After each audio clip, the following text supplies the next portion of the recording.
नमस्कार। एसटिभी च्याटमा यहाँलाई हार्दिक स्वागत छ। म प्रकाश गिरी। एसटिभी च्याटको आजको अङ्कमा हामी चर्चा गर्नेछौँ सत्ता राजनीतिको। त्यसमध्ये एउटा दल नेपाल कम्युनिस्ट पार्टी एकीकृत समाजवादीको अबको उसको दिशा के हुनेछ कुरा क्लियर भएको छ। पार्टी नयाँ बनेको छ, अध्यक्षदेखि दलको नेतासम्म चयन गरिसकेको त्यो पार्टीले सत्ता राजनीतिमा अब लिने भूमिका अथवा अब लिने हिस्सा र भूमिका कस्तो हुनेछ। अहिले राष्ट्रिय राजनीतिमा केही विषयहरू तरङ्गित भएर आइरहेका छन्। एमसीसी चर्चाको केन्द्रमा फेरि पनि हुन थालेको छ र यो केन्द्रमा रहिरहँदाखेरि यो पार्टीको मूल धारणा के रहनेछ, आरोप प्रत्यारोप त यस बीचमा चलि नै रहेका छन्। आजको अङ्कमा चाहिँ सत्ता राजनीतिसँग जोडेर हामी अलिकति भू राजनीतिको बारेमा पनि चर्चा गर्नेछौँ, जसको तरङ्ग नेपालमा देखा पर्न थालेको हो कि भन्ने सङ्केतहरू देखा पर्न थालेका छन्। आज हामीसँग कुराकानीको लागि नेकपा एकीकृत समाजवादीको राष्ट्रिय सभाको संसदीय दलको नेता हुनुहुन्छ बेदुराम भुसाल। यहाँलाई स्वागत छ। पार्टी त तपाईँहरूको बन्यो, नयाँ बन्यो, पार्टी नयाँ बन्यो, तर अब तपाईँहरूले लिने नीति चाहिँ के हो भनेर खास गरी अस्ति प्रश्न उठाउनु भयो प्रदीप नेपालले, त्यसपछि प्रश्न उठाइराख्नु भएको छ वामदेव गौतमले।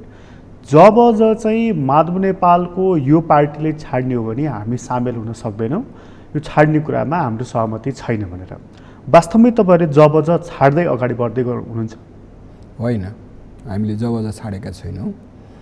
हामीले प्रष्टसँगै के भनेका छौँ भने जनताको बहुदलीय जनवादका मूल्य मान्यताको रक्षा र विकास गर्दै समाजवादको दिशामा अगाडि बढ्ने भनेर भनेका छौँ। एकदम क्लियर दृष्टिकोण छ। जनताको बहुदलीय जनवादका चारवटा आयाम छन्। यसको सैद्धान्तिक दार्शनिक आयाम छ पहिलो, दोस्रो यसको राजनीतिक आयाम छ, तेस्रो यसको आर्थिक आयाम छ र चौथो यसको सामाजिक सांस्कृतिक आयाम छ।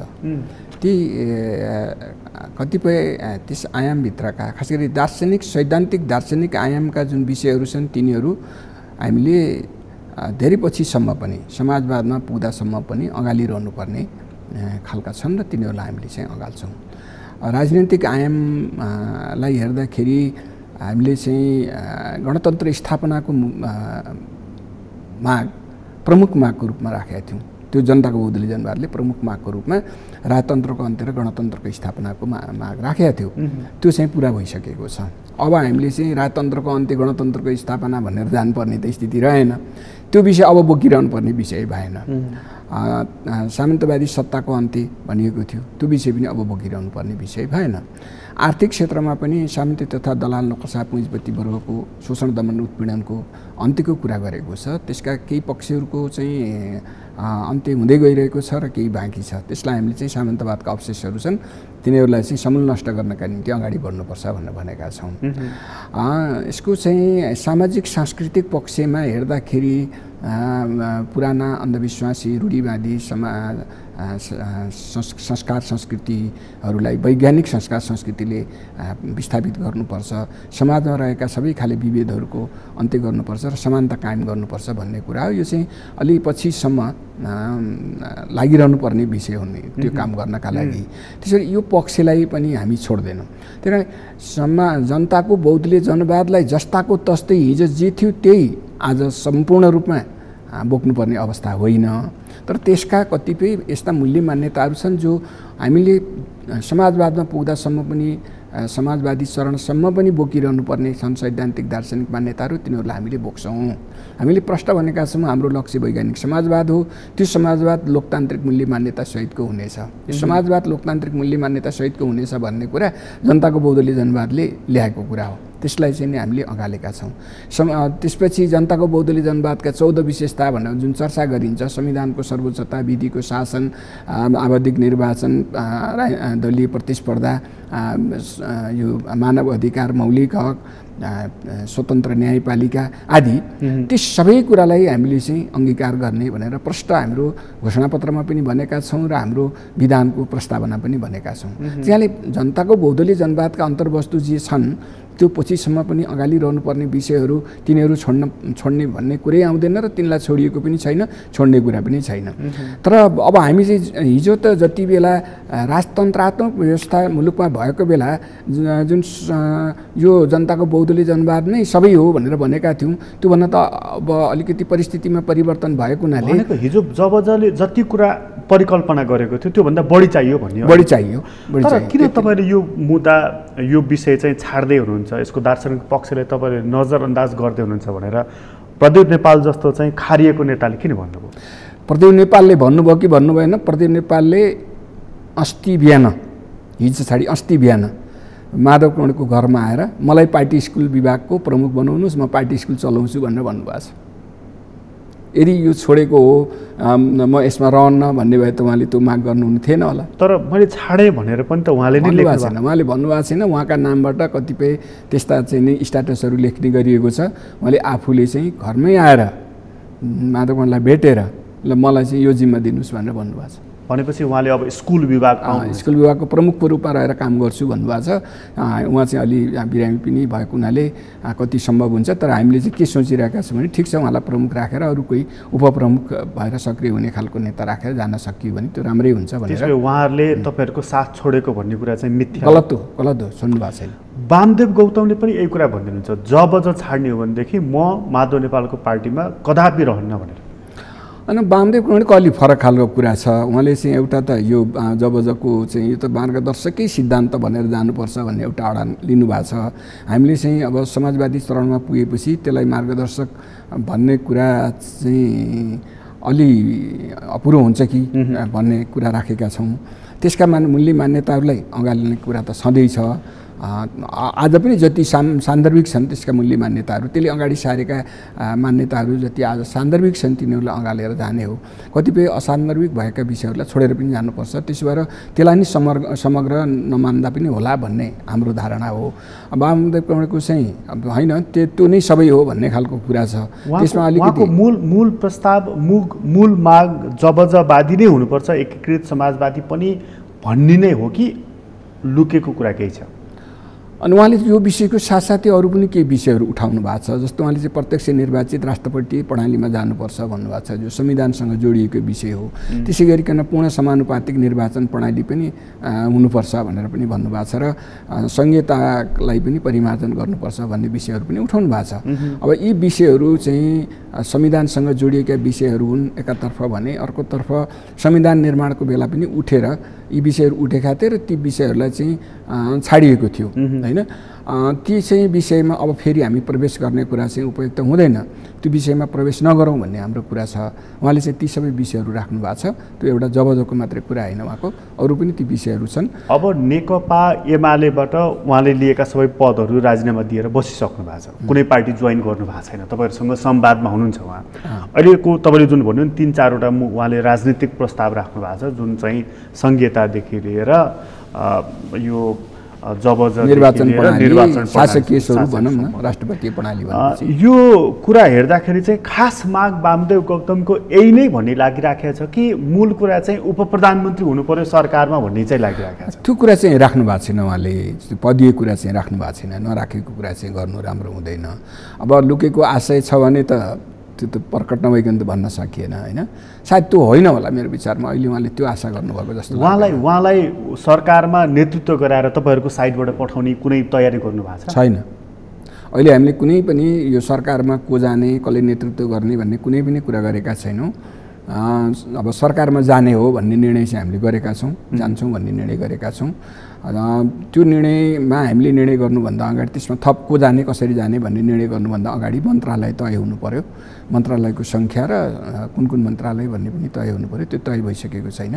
त्यो तय भइसकेपछि मात्रै वामदेव गौतमलाई तपाईँहरूको तर्फबाट सरकारको नेतृत्व गरेर पठाउने भन्ने सन्दर्भमा कुनै छलफल छैन। उहाँलाई कुनै आश्वासन पनि छैन। त्यो छैन र त्यो अहिले सम्भावना पनि छैन। हिजो मात्रै केपी ओली भन्दै हुनुहुन्थ्यो उप प्रधानमन्त्री खानको लागि वामदेव गौतमले यो सब चिज चाहिँ रच्नुभयो भनेर। बेकारको गलत आरोप हो उहाँप्रति। उहाँले त्यो आशय राख्नु पनि भएको छैन र अहिले हामीले पहिले मन्त्री भएका मान्छेहरू सरकारमा पठाउँदैनौँ। यो चाहिँ मैले तपाईँलाई प्रश्न भने दोहोरिएर कसैलाई पनि पठाउँदैनौँ।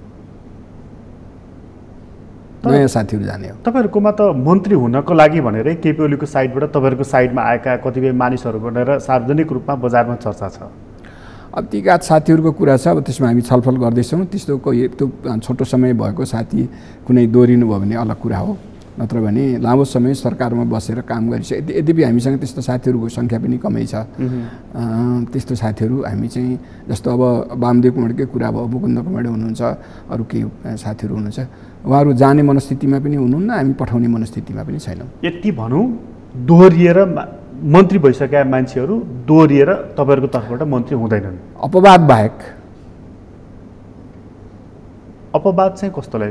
कोही साथी चाहिँ छोटो समय भएको साथीलाई अपवादको रूपमा अरू कारणले पठाउनु पर्ने हो भने फरक कुरा होला। बजारमा प्रेम आलेको चर्चा छ, उहाँलाई नै भन्नुभयो हो? मैले नाम अहिले लिन्न। सरकारमा चाहिँ तपाईँहरू कहिलेसम्म प्रवेश गरिसक्नुहुन्छ? 22 गते, 23 गते, 24 गते? सायद 23 गतेपछि यो सरकारमा जाने सम्बन्धमा काम अगाडि बढ्छ होला। सरकारको बारेमा चाहिँ यति धेरै प्रश्नहरू छन्, तपाईँहरूकै बारेमा चाहिँ प्रश्न अरू त अरू। केपी ओलीले हिजो निकै ठुलो प्रश्न उठाइदिनु भयो र माधव नेपालको सन्दर्भमा उहाँको टिप्पणी बडा गजबको छ कि विश्वमै यति बेशरम मानिस मैले भेटेको देखेको छैन भनेर।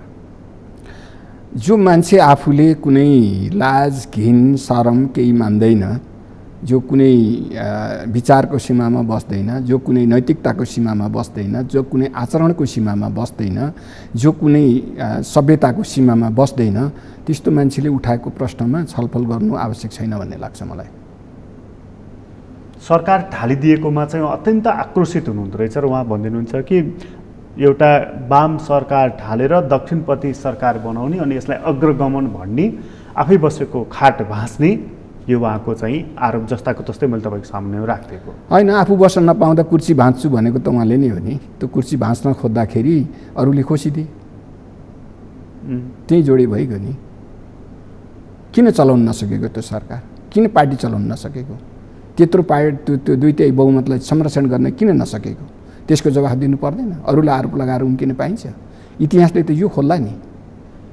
स्वतन्त्र मान्छेले विश्लेषण गर्दा त्यो नेता जसले जनताले दिएको दुईटै बहुमतलाई चाहिँ संरक्षण गर्न सकेन, पार्टी एकतालाई संरक्षण गर्न सकेन, हुँदाहुँदा आफ्नै पार्टीको एकतालाई जोगाउन सकेन, त्योभन्दा अयोग्य नेता को होला?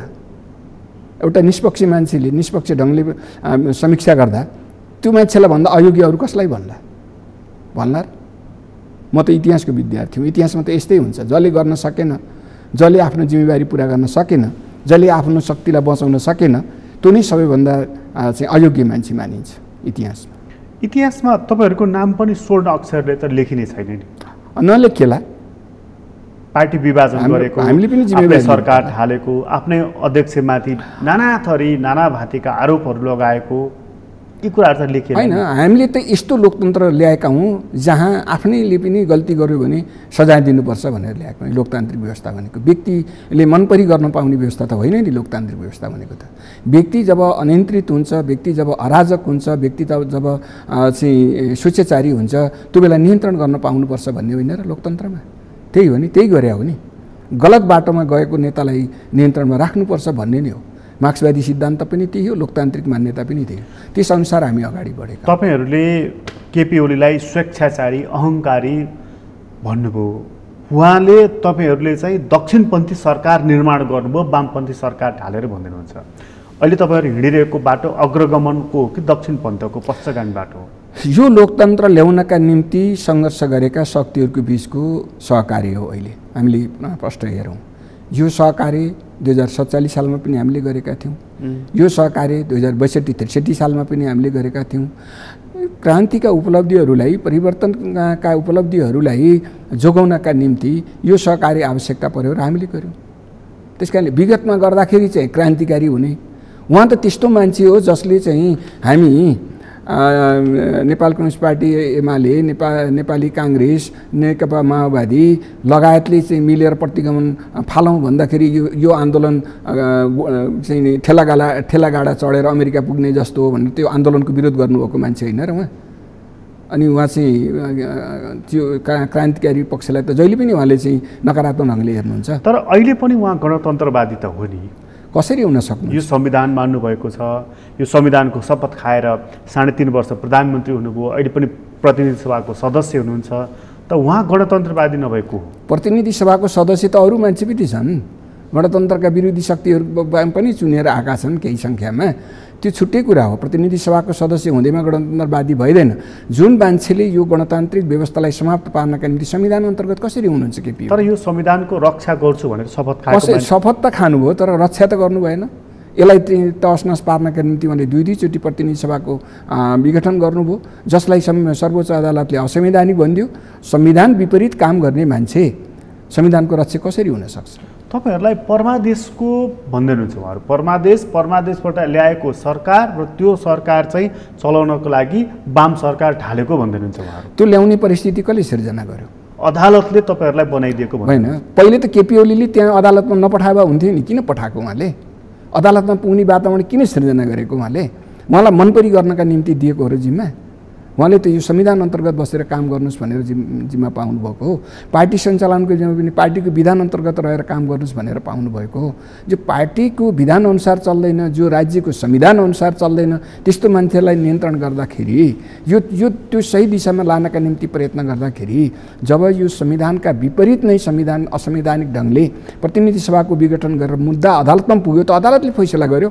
त्यो अदालत स्वतन्त्र अदालत किन राखेको? त्यो संविधानले त्यो अधिकार अदालतलाई किन दिएको? अदालतले त्यो अधिकार प्रधानमन्त्रीले संविधानले नदिएको अधिकार भनेर चाहिँ प्रतिनिधि सभा विघटन गर्दा ठिक हुने? अनि अदालतले संविधानको व्याख्या गर्ने जुन सर्वोच्च अदालतले अधिकार पाएको छ, उसको कार्य अधिकार हो, उसको कार्यक्षेत्र नै हो। त्यो क्षेत्रभित्र बसेर उसले संविधानको व्याख्या गरेर फैसला गर्दा अनि परमादेश हुने? परमादेश त उसले गर्ने नै त्यही हो त, उसलाई जिम्मा त्यही छ त गर्छ। त्यो किन त्यसलाई अर्को ढङ्गले हेर्नु पर्यो र? तर संसदप्रति तपाईँहरूको पनि खास मोह त रहेनछ नि, किनभने राति संसदको अधिवेशन अन्त्य भयो, त्यही राति अध्यादेश ल्याइयो, भोलिपल्ट पार्टी विभाजन भयो, फेरि पर्सिको लागि संसदको अधिवेशन डाकिएको छ भनेको तपाईँहरू छल्ने काममा त तपाईँहरू पनि उत्तिकै माहिर हुनुहुँदो रहेछ नि। होइन, त्यो मोह नभएको कारणले, छल्ने कारणले होइन। त्यति बेला चाहिँ संसदभित्रबाट त्यो कानुन बन्न सक्दैन थियो। त्यस्तो अवस्थामा एउटा समस्याको समाधान गर्नका निम्ति त्यो अर्को उपाय खोजिएको हो। हाम्रो संविधानले कानुन निर्माणका दुईटा बाटा तय गरेको छ। एउटा संसदभित्रबाट कानुन बन्छ, अर्को सरकारले अध्यादेशको रूपमा ल्याएर पनि कानुन बन्छ। त्यही अध्यादेश केपी ओलीले ल्याउनु भएको थियो। ल्याउँदाखेरि तपाईँहरूले उहाँहरूलाई चाहिँ नि भयङ्कर ठुलो राक्षस जस्तो ठान्नुभयो। ओहो, यस्तो प्रतिगमनकारी अध्यादेश ल्याउने भनेर। आज त्यही अध्यादेश तपाईँहरूको गठबन्धनले ल्याउँदाखेरि चाहिँ एकदम अग्रगमनकारी हुन्छ त? अग्रगमनकारी भनेको छैनौँ हामीले यसमा। यहाँ हामीले नभनेको शब्द चाहिँ यहाँले प्रयोग गरिदिनु भयो होइन। हामीले चाहिँ यो हाम्रो बाध्यकारी व्यवस्था हो भनेर भनेको छौँ। बाध्यकारी अवस्थामा हामीले यो गर्नु पर्यो भनेर भनेका छौँ। र यसको प्रारम्भ चाहिँ त्यो केपी ओलीले ल्याउनु भएकैबाट भएको। केपी ओलीले जुन अध्यादेश सुरु गर्नुभएको थियो त्यहीँबाट यो आजको स्थिति आउने कामको प्रारम्भ भएको, परिणाम त्यहीँ पुग्यो। पार्टी विभाजन रोकौँ भन्ने थियो हाम्रो। 20% पनि तपाईँहरूको सदस्य नपुग्ने भइदिए भए अझ घटाएर ल्याउनुहुन्थ्यो अध्यादेश, 10%, 5% राखेर। त्यो त अब सरकारको पक्षको कुरा हो। सरकारले त्यति आवश्यक ठान्यो त्यति तपाईँहरूको आग्रहमा ल्याइएको हो त्यो त? हाम्रो त्यस्तो यति प्रतिशतै भन्ने आग्रह भन्दा पनि हामीलाई एउटा निकास चाहियो भन्ने थियो। केपी ओलीसँग मिल्नै नसक्ने अवस्था भयो, त्यसकारण निकास दिएको भन्ने तपाईँहरूको निष्कर्ष अध्यादेशमा हो? त्यो त त्यति मात्रै होइन कि अब यो चाहिँ केपी ओलीसँग मिल्न नसकिने, हामीले अलग हुनुपर्ने त एउटा पक्ष भयो। अर्को चाहिँ अब यो प्रतिनिधि सभाको रक्षा कसरी गर्ने त? हामीले पुनर्स्थापना त भयो, आयो, हाम्रो पनि त्यसमा जोड रह्यो। हाम्रा सांसदहरू, प्रतिनिधि सभाका सदस्यहरू अदालतमा चाहिँ रिट दिन जानुभयो, शनाखत गर्न जानुभयो, हामी यो पक्षमा छौँ भनेर उभिनुभयो। वास्तवमा भन्नुहुन्छ भने सांसदहरूले बिउताएको हो, यो प्रतिनिधि सभाका सदस्यहरूले बिउताएको हो यो पछिल्लो प्रतिनिधि सभालाई त।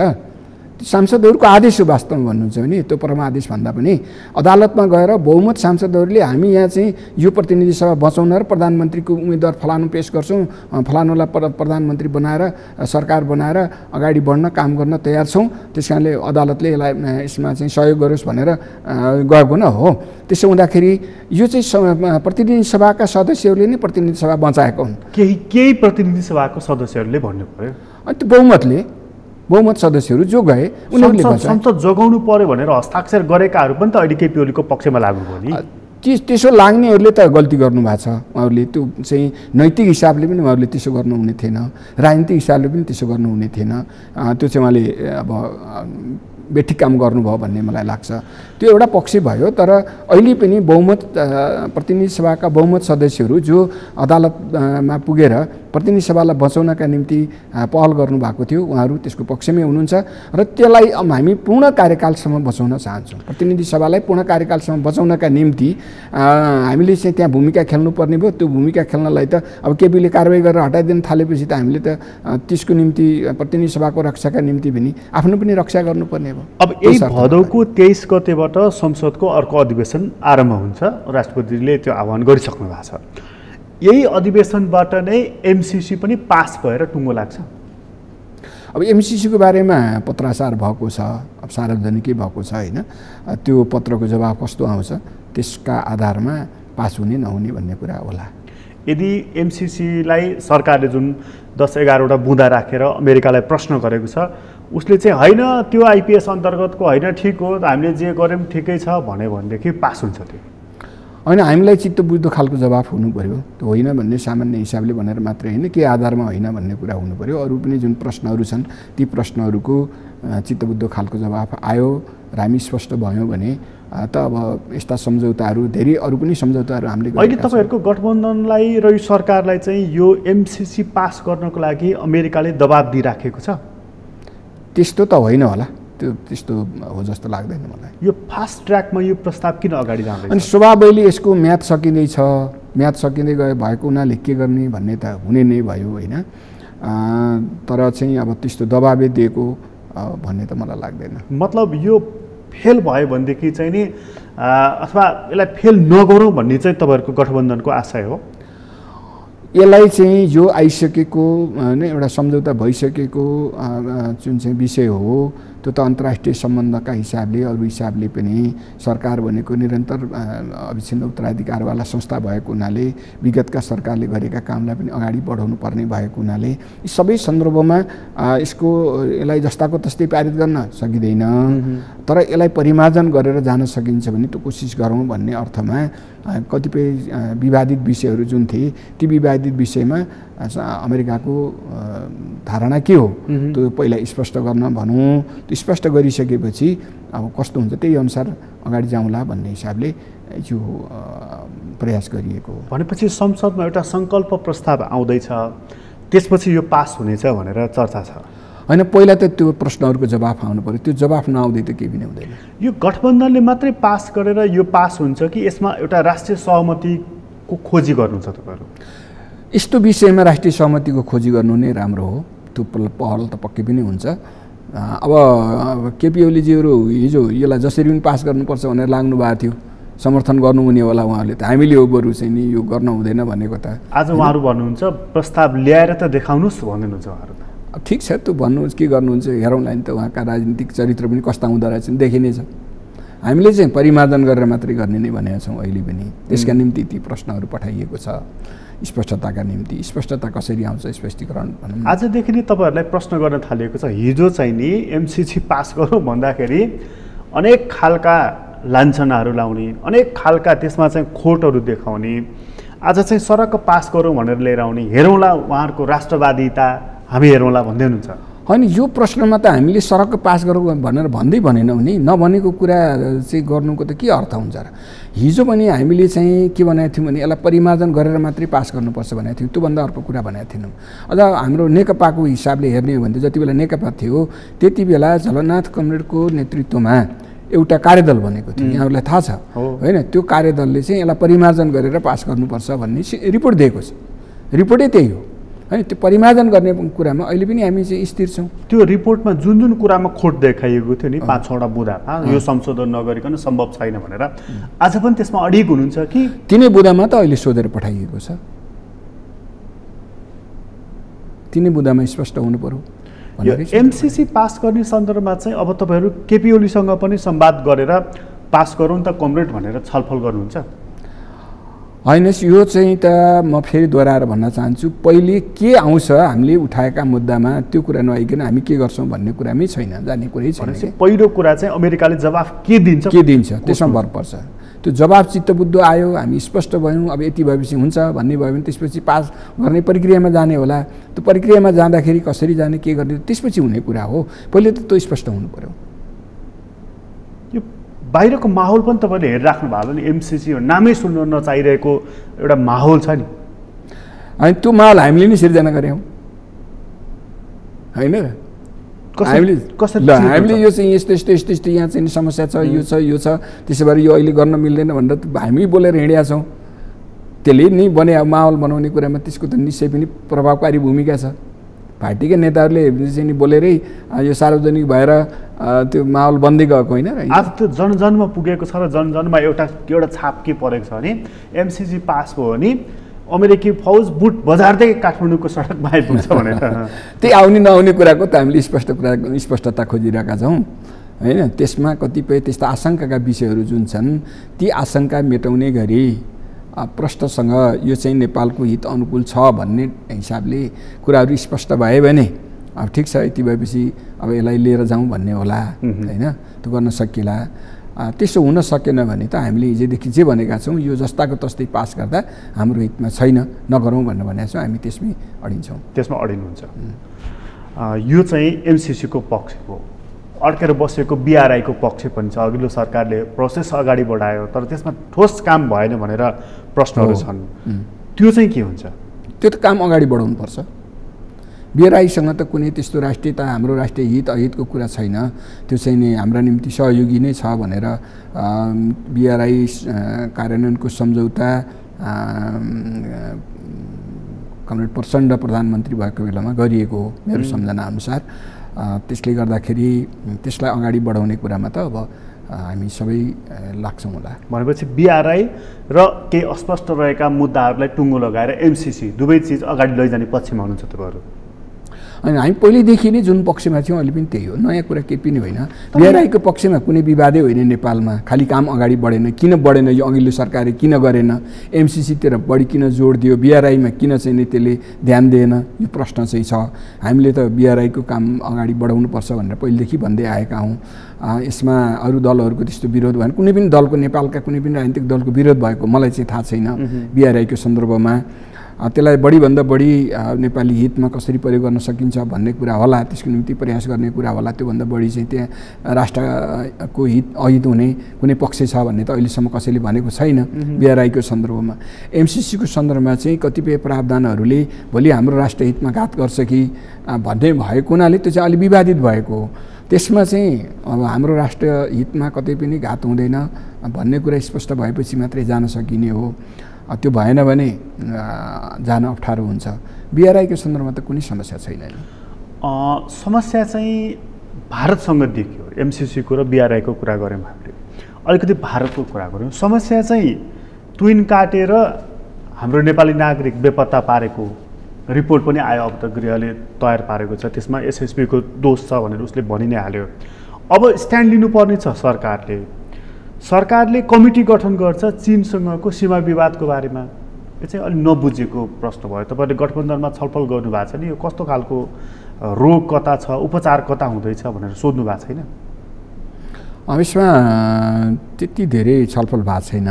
यो पहिला पनि अलिअलि उठेको विषय थियो, त्यो चीनतर्फबाट सीमा मिचियो कि भन्ने ढङ्गले एक स्तरको अध्ययन गरेर प्रतिवेदन आएको भन्ने छ। त्यो प्रतिवेदन अलिअलि विवादित पनि भएको थियो होइन, यहाँहरूले सार्वजनिक रूपमा प्रसारण पनि गर्नुभएको थियो। त्यही कारणले फेरि अलि स्पष्ट हुनका निम्ति गरिएको होला। तर चीनको तर्फबाट फेरि हामी त्यस्तो छैन भनेर स्पष्टता पार्ने काम पनि भएको छ। त्यो केही छ भने त्यसमा धेरै जटिलता हुन्छ जस्तो लाग्दैन मलाई। होइन, तर विवाद चाहिँ भारतसँग छ होइन। अब हेलिकप्टर भारतको आइरहेको छ, हाम्रो मानिस बेपत्ता भइरहेको छ। अनि रिपोर्टले भनिरहेको छ दोष भारतको छ भनेर, अनि चीनतर्फ चाहिँ फेरि सरकार एकोरिरहेको छ। जहाँ विवाद छ, जहाँ समस्या छ त्यो पो हल गर्न खोज्ने होला नि। यो हल गर्न नखोजिकन त्यतालाई त्यो विषयलाई किन विषयान्तर गर्न खोजिँदैछ? यो चाहिँ ठिक हो यहाँले उठाउनु भएको। जहाँ अहिलेको तात्कालिक समस्या जहाँ हो त्यहाँ नै तात्कालिक रूपमा ध्यान दिनुपर्ने थियो। त्यो चाहिँ हामीले अस्ति यो चाहिँ कूटनीतिक हिसाबले पहल अगाडि बढाउनु पर्यो भन्ने कुरा गरेका थियौँ। यो गठबन्धनको बैठकमै कुरा उठाएको थियो। त्यति बेला यो रिपोर्ट पनि आइसकेका थिएन। रिपोर्ट छिटोभन्दा छिटो आउनु पर्यो र पहल कदमी अगाडि बढाउनु पर्यो भन्ने कुरा गरिएको थियो। त्यसपछि रिपोर्ट आयो, हामीले कुरा उठाएको भोलिपल्ट कुरा रिपोर्ट आयो। अब त्यो रिपोर्ट आइसकेपछि यसको समाधान भनौँ न, समाधान र त्यो दोषीमाथि कारबाही पनि हुनु पर्यो। त्यहाँ त खालि विवादको कुरा मात्रै भएन, विवादै पनि समझदारीले बनाइएको त्यो तुइन एक पक्षले काट्ने भन्ने कुरा त त्यो राम्रो कुरा हुँदै भएन। त्यो त मिजाको कुरा नै भयो।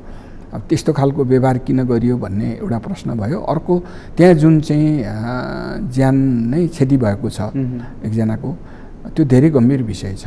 काट्नै थियो भने पनि त्यो मान्छे त्यहाँ चढिरहेको बेलामा काट्ने भनेको त त्यो त अपराधिक कुरा भयो। त्यस्तो किन गरियो भन्ने विषयलाई गम्भीरताका साथ उठाउनुपर्छ र यो चाहिँ कूटनीतिक माध्यमबाट पहल गरेर यो विषयको समाधान खोजिनुपर्छ भन्ने कुरा। यो कूटनीतिक तवरबाट समाधान खोज्नको लागि चाहिँ सरकारले खुट्टा अलिकति कमाइरहेको देख्नु भएको छ? अब अहिले म खुट्टै कमाएको त भन्दिनँ, तर अब पहल कदमीमा अलि ढिलासुस्ती त देखिएकै छ। कारण चाहिँ के त?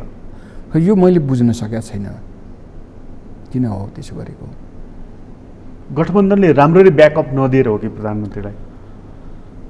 त्यस्तो चाहिँ अलि नहोला। खास गरिकन यो अब मन्त्रीमण्डल विस्तार पनि नहुने, त्यो हेर्ने विभागीय मन्त्री पनि नहुने आदि कारणले पनि केही न केही काम गरे होला।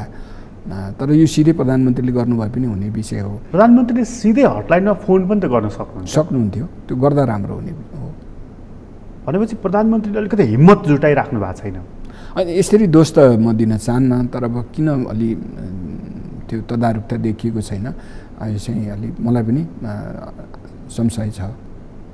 मतलब भारतसँग डराउँदैछ यो गठबन्धन, यो सरकार भनेर चाहिँ व्याख्या विश्लेषण जुन भइराखेको छ यो ठिकै हो एक हिसाबले? त्यसैदेखि त्यस्तो डराउनु त किन पर्यो र? डराएको नै भनेर त निष्कर्ष निकाल्न गठबन्धन भाँडिदिएला, सरकार ढालिदिएला, अनेक छ नि कुरा। त्यसो होइन होला। त्यस्तो त्यो यो गठबन्धन त बनाउने सन्दर्भमै कतिपय भूमिकाहरू असफल भएछन् भनेपछि अब त्यसले के काम गर्ला र अहिले आएर? यो गठबन्धन भारतले रुचाएको गठबन्धन हो कि नरुचाएको गठबन्धन हो? अब यसमा चाहिँ मैले यस्तै हो भन्न सक्दिनँ। बिचको यो विषयमा अहिले त्यति धेरै हामीले चाहिँ यस्तो विषयमा प्रवेश गरेर यो गठबन्धन, म त पहिलो कुरा चाहिँ यो चाहिँ सारा काम विदेशीहरूको हातमै छ भन्ने कुरामै म विश्वास गर्दिनँ। पहिलो कुरा हेर्नुहोस्, किनभने हामीले आफूले खुट्टा दह्रो टेक्दाखेरि कुनै पनि विदेशी हस्तक्षेपले केही पनि काम गर्दैन। हामी कतिको दह्रा छौँ छैनौँ भन्ने कुरा नै निर्णायक हुने हो। उदाहरणै छ नि, संविधान जारी गर्ने बेलामा सिधै भारतीय प्रधानमन्त्रीको विशेष दूत बनेर आएर यहाँ चाहिँ अहिले नगर्नुहोस् भनेर भने होइनन् र? हामीले गऱ्यौँ त। त्यत्रो ठुलो काम त हामीले गर्न सक्छौँ भनेपछि यो सामान्य सरकार बनाउने चलाउने जस्ता कुरामा जम्मै विदेशीहरूले गर्छन् भन्ने जे व्याख्या गरिन्छ, यो व्याख्यामा त्यति धेरै चाहिँ आधार छन् जस्तो मलाई लाग्दैन। यो अहिले भारतसँग भइरहेको कचपच अनि आइरहेको एमसिसी, अब त्यो टोली पनि आइरहेको छ, यो चिजले नेपालको आन्तरिक राजनीतिमा असर के पार्ने देख्नुहुन्छ? होइन, यो टोली त त्यो उपाध्यक्ष चाहिँ अहिले भर्खर बनेपछि उनले त्यो प्रोजेक्ट भएका ठाउँहरूमा भ्रमण गर्ने क्रममा आएकी हुन् जस्तो लाग्छ मलाई। अनि त्यो नियमित जस्तो हुँदो रहेछ। एमसिसीको सन्दर्भमा जो आए पनि जे गरे पनि पहिलो कुरा जुन पत्राचार भएको छ, पत्र लेखिएको छ, त्यसको जवाब त्यसमा स्पष्ट यो चाहिँ हामीले उठाएका जुन प्रश्नहरू छन् त्यसमा हामीलाई चित्तबुद्धो खालको जवाफ नआए अरू जोसुकै आएर जे गरे पनि कुनै अर्थ हुँदैन। अब भारतसँगको सम्बन्धको बारेमा अरू धेरैभन्दा पनि यो चाहिँ जुन ट्विन प्रकरण छ र त्यो हेलिकप्टर प्रकरण जुन छ यो चाहिँ गम्भीर हो। यो विषयमा अलिक गम्भीरताका साथ नै सरकारले यो विषयमा स्पष्ट पार्ने कुरा र सँगसँगै यस्ता घटनाका बारेमा यो कसरी समाधान गर्ने, यस्ता घटनाहरूको त समाधान गर्नु पर्यो र आउने दिनमा यस्ता घटनाहरू नघटुन् भन्ने कुरामा पनि जानु पर्यो। मन्त्री परिषदले पूर्णता नपाउँदाखेरि यस्ता कुराले असर गरेको छ कि छैन? त्यसले त गरेको छैन। त्यो पूर्णता नपाउँदा कतिपय काममा चाहिँ नि बाधा परेको हुन्छ। खास गरी परराष्ट्र मन्त्री नै भइगयो भए एउटा कुरा त अलि फरक हुन सक्थ्यो। त्यसले केही न केही बाधा पारेको छ, ठिकै हो।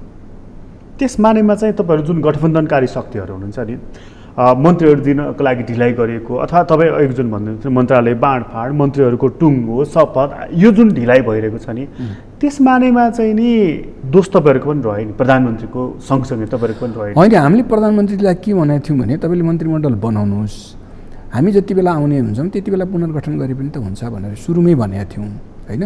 एक चरणमा कस्तो पनि कुरा आएको थियो भन्दाखेरि चाहिँ यता हामीसँग जोडिनुभएका केही साथीहरू सांसद पद माया मारेर पनि मन्त्री जाने भए पनि बरु तयार छौँ भन्ने ढङ्गको पनि एउटा चर्चा भएको थियो कि अलिअलि साथीहरूको मनसाय पनि थियो। त्यस्तो बाहिर चर्चा भयो जति त होइन, तर अलिअलि सामान्य थियो। उहाँले डाइरेक्ट प्रधानमन्त्रीसँग कुरा गर्नुभयो भन्ने चर्चा पनि, केही साथीहरू जानुभयो भन्ने पनि भयो, उहाँले फेरि होइन पनि भन्नुभयो, त अनेक आयो मिडियामा होइन। त्यति बेला हामीले के भनेको थियौँ भने होइन, यो ठिक छ, सरकार चलाउने कुरामा चाहिँ या त केही मन्त्री थपेर जान पनि सकिन्थ्यो होइन, सबै पूर्ण नगरेर केही मन्त्री थप्ने। दोस्रो चाहिँ मन्त्रीमण्डल विस्तार गर्ने, पछि हामी आएपछि पुनर्गठन गर्ने, त्यो उपाय पनि हुनसक्छ भन्ने पनि कुरा भएको थियो।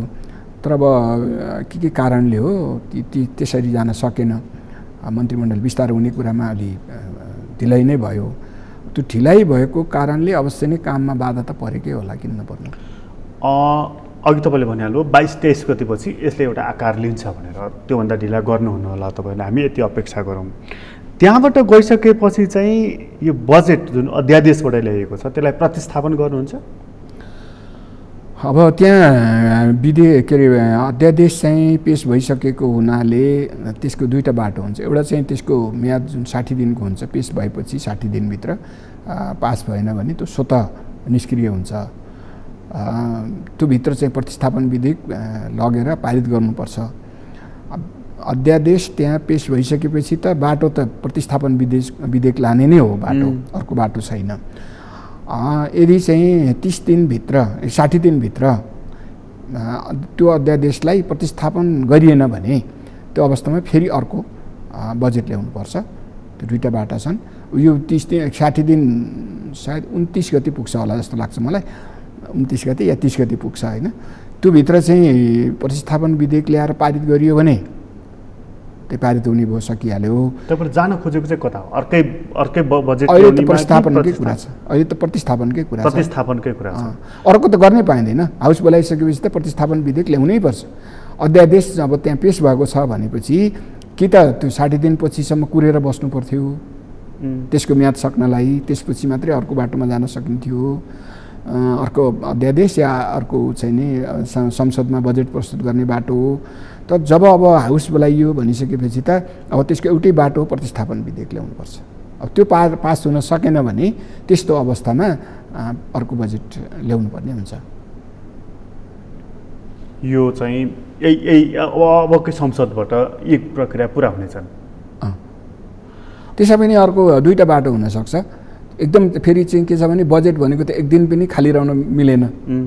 एक दिन बजेट भएन भने त सबै सरकारी काम ठप्प हुन्छ। पोहोर साल कहिले अमेरिकामा चाहिँ बजेट पारित नभएर कति दिन त्यहाँ के होलिडे भनेर चलाएका थिए नि, बजेट होलिडे के होलिडे भनेर चलाएको थियो कि सरकारी कार्यालयहरू सबै बन्द भएको थिए। त्यस्तो स्थिति आउँछ। त्यस कारणले गर्दाखेरि अब यो पारित भएन भने फेरि चाहिँ अर्को अध्यादेश ल्याउने बाटोमा जान सक्ने पनि स्थिति हुनसक्छ। त्यो बाटोतिर जानुपर्ने पनि हुनसक्छ फास्ट ट्र्याकबाट काम गर्न। बजेटको बारेमा एउटा निकास तपाईँहरूले ल्याउनु हुनेछ, खास गरी प्रतिपक्षसँग पनि तपाईँहरूले एउटा सहकार्य त पक्कै गर्नुपर्ने हुन्छ होला। प्रतिपक्षसँग मलाई लाग्छ अस्ति कानुन मन्त्रीले भेटेर त्यही कुरा गर्नुभयो होला कि यो जुन अध्यादेश छ त्यसलाई पारित गर्नका निम्ति अब छोटो बाटोबाट जाने भने नियमावली निलम्बन गर्नुपर्छ। अहिले जुन प्रतिनिधि सभा राष्ट्रिय सभाको सञ्चालनका यो विधेयक पारित गर्ने प्रक्रिया जुन छ नियमावलीमा, त्यो प्रक्रियाबाट जाँदा यो समयले भ्याउँदैन, अहिले हुन्छ, टाइम लाग्छ। छोटो समयमा गर्नका लागि चाहिँ नियमावली निलम्बन गर्नुपर्छ। त्यो निलम्बन गरेर पारित गरौँ भन्ने सन्दर्भमा सायद कुरा भएको होला जस्तो लाग्छ मलाई। प्रतिपक्ष त्यसमा सहमति भयो भने मेरो विचारमा यो पुरानो जुन अध्यादेश छ त्यसलाई नबदलिकन प्रतिस्थापन विधेयक आउने र त्यो पारित हुने हुन्छ होला। अब उहाँ प्रतिपक्षी सहमत भएन भने प्रतिस्थापन विधेयक त आउला, परिवर्तित भएर आउला, परिमार्जन भएर आउला, त्यो पारित हुन नसक्ला अथवा त्यो लामो प्रक्रियाबाट जाँदा त्यसको लागि प्रक्रिया पुग्दैन। प्रक्रिया नपुगेपछि स्वतः त्यसको चाहिँ म्याद सकिन्छ। म्याद सकिसकेपछि अर्को बाटोतिर जानुपर्ने स्थिति उत्पन्न हुन्छ।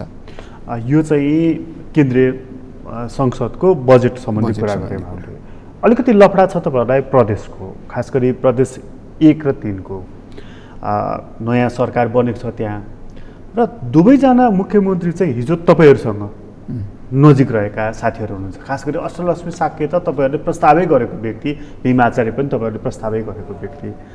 अहिले दुवैजना तपाईँहरूको मुख ताकेर बस्नु भएको छ र तपाईँहरू चाहिँ उहाँहरूलाई हटाउने प्रोसेसमा हुनुहुन्छ जस्तो देखिन्छ, किनभने पार्टीगत किताब क्लियर भएको हुनाले। यहाँनिर राजनीतिक नैतिकताको प्रश्न तपाईँहरूमाथि उठ्छ कि उठ्दैन? आफैले प्रस्ताव गरेको व्यक्ति आज त्यो पदमा हुनुहुन्छ, त्यसलाई हटाउँदाखेरि तपाईँहरू राजनीतिक रूपमा बेइमान ठहरिनुहुन्न? ठहरिँदैन, किनभने जति बेला हामी सँगै थियौँ, हामी त यो अलग पार्टी बनाएर जाने भन्ने पक्षमा उहाँहरू हामी सबै हो नि। उहाँहरूले नै बेइमानी गर्नुभयो नि, उहाँहरूले बेइमानी गरेर उहाँहरू नै अनैतिक बाटोमा हिँड्नुभयो।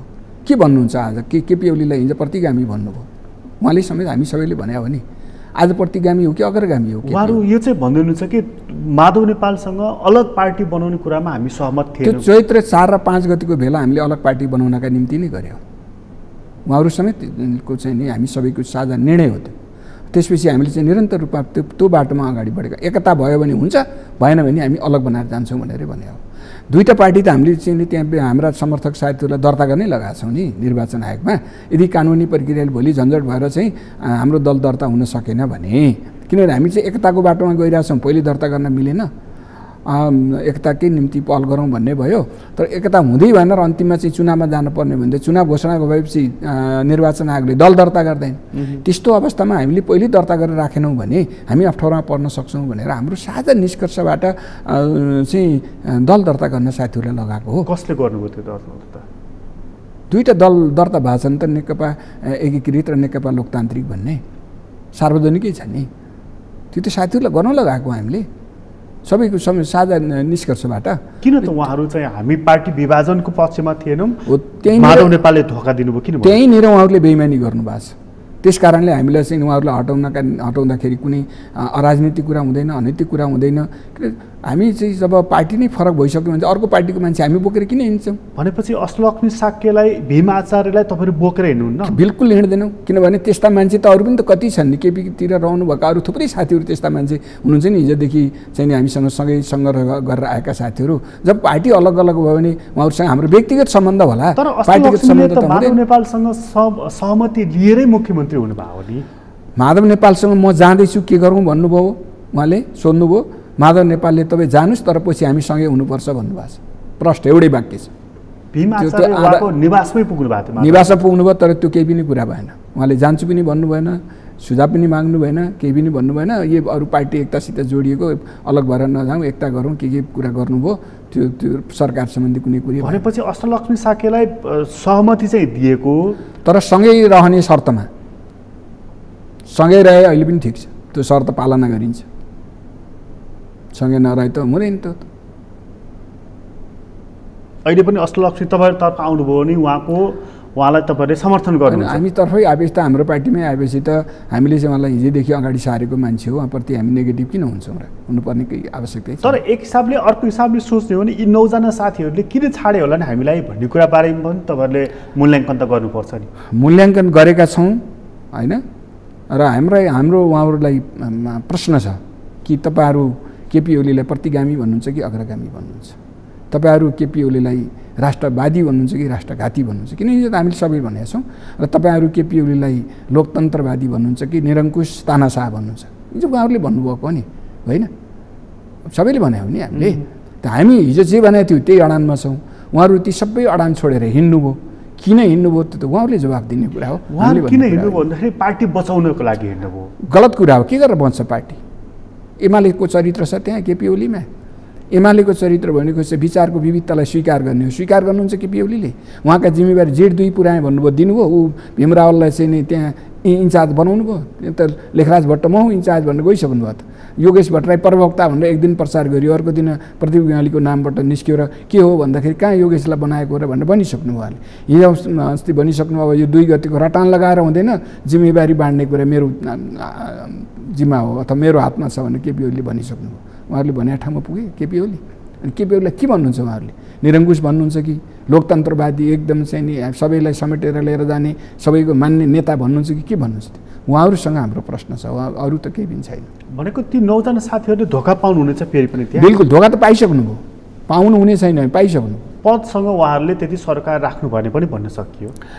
कसरी भन्न सकिन्छ? तिनी पद पायौँ भनेर जानुभएको मान्छेलाई, ती मुख्यमन्त्री खानका निम्ति जाने मान्छेहरू, त्यो मुख्यमन्त्री त पार्टी विभाजन भएपछि नि पाइहाल्नुहुन्थ्यो नि उहाँहरूले, त्यसैका निम्ति जानुभयो। अनि पदका पछाडि को लाग्नु हो भन्ने त प्रश्न देखियो नि। हिजोका पदाधिकारी पाएपछि भयो भनेर जानुभयो, त्यही भनेर जानुभयो नि त। जेठ 2 गतेका पदाधिकारी सबै हुने भयो भनेर जानुभयो। मन्त्री बन्न चाहनेहरूले साह्रै धेरै त्यहाँ एकदम चट्टारिएर गए, जसले गर्दा पार्टी फुट्यो। हामी पार्टी जोगाउनुतिर लाग्यौँ, उहाँहरू लगातार स्टेट। मन्त्री बन्न त उहाँहरू चाहनुभएको हो, मन्त्री बनाउँछु भनेर केपीले भनेपछि अलि मुख्यमन्त्री खाइसके त मुख्यमन्त्री, अनि अरूलाई भनेर हुन्छ र? तर त्यो 10 दिन सरकार रहेको भए यता पनि मन्त्री बन्ने योजनामै उहाँहरू जानुभएको थियो। त्यति बेला बाहिर आएको थियो त मन्त्री बनाउँछु भनेर केपीले आश्वासन दिएपछि साथीहरू यो 10 मुदी गर्न पुगे भनेर त्यति बेला आएको थियो त। मैले लगाएको आरोप होइन। भीमरावलदेखि अष्टलक्ष्मी साकेतसम्म, युवराज गेवालीदेखि गोकर्ण विष्टसम्म जो साथीहरू त्यता जानुभयो नि, माधव नेपालले कहीँ न कहीँ धोखाधडी दिएको उहाँहरूको अभिव्यक्तिमा बारम्बार झल्किन्छ त्यो कुरा। यता तपाईँहरूको साइडबाट चाहिँ यसो मूल्याङ्कन गर्दाखेरि चाहिँ यी साथीहरूलाई हामीले समेट्न सकेनौँ भने मतलब हाम्रो त्यस्तो खालको समेट्न सक्ने क्षमता रहेनछ भन्ने कुरा विचार गर्नुभएको छ? होइन, त्यस्तो हुँदै होइन। उहाँहरूले नै हिजो जुन विचार लिएर हामी अगाडि बढाएको थियौँ त्यो विचार छोड्नु हो, होइन? केपी ओलीबाट अब कम्युनिस्ट आन्दोलनको नेतृत्व हुन सक्दैन, हामीले फरक ढङ्गले जानुपर्छ भनेर हामीले चाहिँ त्यो विचार लिएर अगाडि बढ्यौँ। हाम्रो दस्तावेज छ नि, हामीले चैत्र 4 र 5 गते आयोजना गरेको भेलाको दस्तावेजै छ। त्यो दस्तावेजप्रति हामी चाहिँ अहिले पनि प्रतिबद्ध छौँ। जे विचार हामीले उठाएका थियौँ त्यसमा हामी अडिग छौँ। उहाँहरूले चाहिँ तपाईँहरूलाई उकासेर धकेल्दै यहाँसम्म ल्याएको हो भने होइन, अब पार्टी नै विभाजन चाहिँ नगरौँ भनेर उहाँहरू फर्केपछि तपाईँहरू फर्किनु पर्दैन? उहाँहरूले उकासेको होइन नि, कहाँ उहाँहरूले उकासेर हामी उकासिएको? हामी त सबैले सल्लाह गरेर यो अब केपी ओलीबाट कम्युनिस्ट आन्दोलनको नेतृत्व हुन सक्दैन, यिनले दक्षिणपन्थी अवसरवादको भाषमा डुबिसके, कम्युनिस्ट आन्दोलनलाई त्यता लगिसके। अब कम्युनिस्ट आन्दोलनलाई बचाउनका निम्ति यो चाहिँ नि केपी ओलीलाई कि त त्यहाँबाट हटाउन सक्नुपर्छ कि त हामीले चाहिँ अर्को बाटो खोजेर जानुपर्छ भनेर हामी सबै मिलेर निर्णय गरेर त्यो निष्कर्ष निकालेर अगाडि बढेका हौँ। हामी चाहिँ अहिले पनि त्यो निष्कर्षमा छौँ। 9 जना चाहिँ युवा नेताहरूको आडमा चाहिँ तपाईँहरू अगाडि चम्केको होइन? होइन, बिल्कुल होइन। हाम्रो साझा निष्कर्ष हो, हामी सबै सहमत भएर निष्कर्ष निकालेका हौँ। उहाँहरू मात्रै चाहिँ निर्णायक भन्ने कुरा चाहिँ गलत कुरा। बरु उहाँहरूले नै के गल्ती गर्नुभएको छ भने हेर्नुहोस्, कार्यदलले कहिले पनि त्यो प्रतिवेदन आफै सार्वजनिक गर्दैन कि। कार्यदल भनेको त जसले बनाएको त्यहाँ बुझाउने हो उसले। उहाँहरूले यस्तो ठान्नु हो कि आफू नै सम्पूर्ण हो भनेर कार्यदलले पास गर्यौँ भन्दा बित्तिकै चाहिँ त्यहीँ सिंहदरबारबाट जहाँ उहाँहरू छलफल हुनुहुन्थ्यो त्यहीँबाट त्यो 10 मुदे भन्ने सार्वजनिक गर्नुभयो, जबकि त्यो कार्यदल पनि थिएन, कुनै कमिटीले बनाएको कार्यदल थिएन। त्यति बेला नेकपा एमालेको विधानको हिसाबले हेर्ने हो भने, वैधानिक हिसाबले हेर्ने हो भने कुनै पनि कार्यदल कुनै पनि कमिटीले निर्माण गर्छ र त्यो कमिटीले तोकेको टिओआर अन्तर्गत रहेर काम गर्छ र त्यो कमिटीलाई उसले प्रतिवेदन बुझाउने हो, बाहिर उसले सार्वजनिक गर्ने, अरूलाई भन्ने त्यो अधिकारै राख्दैन। उहाँहरूले त्यस्तो काम गर्नुभएको छ। त्योभन्दा अनैतिक काम राजनीतिमा केही पनि हुँदैन। कार्यदलले अनि निष्कर्ष सार्वजनिक गरेर हिँड्ने अनि यही कुरा माना भनेर अरूलाई मान्न लगाउने यस्तो हुन्छ। त्यो कार्यदलले त त्यो प्रतिवेदन कमिटीमा बुझाउनुपर्छ, त्यो कमिटीमा छलफल हुन्छ, त्यो कमिटीले चाहिँ त्यो पास गर्यो भने यो ठिक छ लो मानेर जाने भन्यो भने बल्ल मानिन्छ र सार्वजनिक गरिन्छ। आज तपाईँहरू अब अलग पार्टी भइसक्नुभयो, आफ्नो अभ्यास थालिसक्नु भएको छ। तपाईँहरूको एउटा लाइन, उहाँहरूको अर्को लाइन भइ नै सकेको छ। तैपनि आज यसो सोच्दाखेरि चाहिँ यो हामीले पार्टी त बनायौँ, यो लामो समय चल्दैन भन्ने लागिरहेको छैन? मजाले चल्छ। उता सूर्य चिन्ह छ, उता त्यस्ता जाजल्यमान नेता छन्, सङ्गठन छ, नेकपा एमाले नाम छ, हामी एकीकृत समाजवादी भनेको छ, प्रचण्डको पुछार लाग्यो भनेर केपी ओली दिनदिनै भनिराख्नु भएको छ। हामीलाई गाह्रो चाहिँ हुन्छ भन्ने अन्तर्मनमा त लागेकै होला। केपी ओली पनि महन्तको पुछार लाग्नु भएको छ नि त, महन्त ठाकुरहरूको पुच्छर लाग्नु भएन उहाँहरू गफ गरेर हुन्छ कि चिन्ह सूर्य चिन्हले नै जित्ने भए 64मा किन जितेन चिन्ह नै प्रमुख हो र राजनीति प्रमुख हो कस्तो राजनीति लिएर हामी जनताको बिचमा जान्छौँ हामीले जनताका समस्याहरूको समाधान गर्न सक्छौँ भन्ने विश्वास दिलाउने गरी राजनीति लिएर जान सक्यौँ भने सबै कुरा गौण हुन्छन् चिन्ह पनि गौण हुन्छ सबै कुरा गौण हुन्छ र सङ्गठन पनि विस्तार हुन्छ जनमत पनि प्राप्त गर्न सकिन्छ सबै कुरा गर्न सकिन्छ हामीले त्यो केही पनि गर्न सकेनौँ भने छुट्टै कुरा हो त्यो त गर्न सकिन्छ यो पार्टीलाई चाहिँ जाजोलले मान बनाउन सकिन्छ भन्ने हिम्मत छ तपाईँहरूसँग छ हिजो नेकपा एमालेमै हुँदाखेरि माधव नेपाल भन्नुहुन्थ्यो कि पदको बाँडफाँड हुनु पर्यो एक व्यक्ति एक पद हुनु पर्यो आज दलको नेता पनि उहाँ अध्यक्ष पनि उहाँ फेरि आफै भन्नुहुन्छ मञ्चबाट कि म युवाहरूलाई नेतृत्व हस्तान्तरण गर्न चाहन्छु तपाईँहरू यता आउनुहोस् म दिन्छु भनेर फेरि दुवै पद होल्ड गर्नुभयो होइन यो चाहिँ हामीले दलको नेताको सन्दर्भमा हिजो पनि त्यो प्रश्न उठाएका थिएनौँ र आज पनि होइन हामीले चाहिँ प्रधानमन्त्री र अध्यक्ष एउटै नहुने भने हामी फेरि पनि हुँदैन त्यस्तो गर्दैनौँ र अरू पदहरू अरू जिम्मेवारीहरू हामीले चाहिँ एक व्यक्ति एक जिम्मेवारी नै गर्छौँ जस्तो अहिले मन्त्री हुन साथीहरू जानुहुन्छ भने जो हामी मन्त्री हुन जानेछौँ को जान्छौँ जानेहरूले पार्टीतिरको जिम्मेवारी लिने छन् अब एउटा सामान्य जिम्मेवारी त सहायक जिम्मेवारी त चाहिन्छ पार्टीमा कहीँ न कहीँ के हो भन्ने त हुन्छ होइन प्रमुख जिम्मेवारी चाहिँ हुँदैन हामीले हिजो पनि त्यही भने प्रमुख जिम्मेवारी एउटा गर्नुपर्छ भनेको आज पनि प्रमुख जिम्मेवारी एउटै हुन्छ अहिले पनि यो कुरामा त्यसमा हामी चाहिँ त्यो खालको सबै चाहिँ गर्नका निम्ति हामी चाहिँ नीतिगत रूपले प्रष्ट छौँ कुरा भइसकेका छ हामी त्यसरी नै जान्छौँ भनेर अब हामी व्यवस्थापन कसरी गर्छौँ त्यसमा चाहिँ हामी अब काम गर्छौँ अब लाग्छौँ हस् यहाँलाई धेरै धेरै धन्यवाद हस् यहाँलाई पनि धन्यवाद छ आदरणीय दर्शकबिन तपाईँलाई पनि धन्यवाद आज हामीले कुराकानी गऱ्यौँ बेदुराम भुषालसँग एकीकृत समाजवादी राष्ट्रिय सभाको संसदीय दलको नेता चुनिनु भएको छ उहाँसँगको कुराकानीहरूलाई यति नै एसटिभी च्याटबाट म प्रकाश केलाई बिदा दिन सर्वमा टेलिभिजन हेर्दै गर्नुहोला।